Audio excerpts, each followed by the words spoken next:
Now with the longer hose, the bend is going to be at the top, at the can. The long straight section is going to be down below. And this takes a little bit of configuration to get it in the exact right angle. Now remember that sensor you had to unplug. That has to go straight down, and this flange is where that T20 bolt goes. So when you set this in here, what I'll usually do is I'll just set the pipe into place without the hose clamp on. I'll just set the pipe into place, kind of manipulate it around, get it into the right location. I know my hand's right in the way right at the moment, but get it right in the right location where you can tell that the flange is going to go in right, and it's all going to go in right, just like that. And then you can set it in. You can see where the hose is going to fit perfectly. So now this is all perfect. And I'd slide my hose clamp down and I tighten my hose clamp so it's set and set perfectly. So now this hose is in the right place.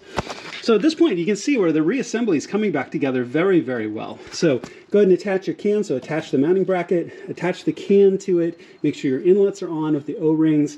Go ahead and add the ends to your new pipes, which is really great. You're never going to have a problem of that OEM breather hose ever breaking ever again with these pipes.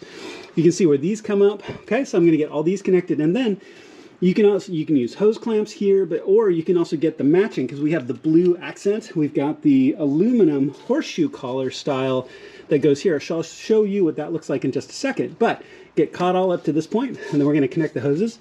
Then we're going to be putting the car back together, and we're going to be done.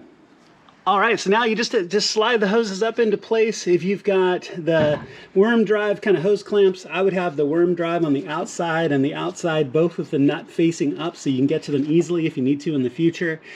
If you have this horseshoe collar style, just slide it down the pipes a little bit, have it as loose as it'll go. Pull those hoses up into place and then just slide it all the way up so it's in a good position. I've got a little bit of gap right hose right there, so I'm going to make sure that my hose slides up a little bit and it's nice and firmly into place once I crank that down.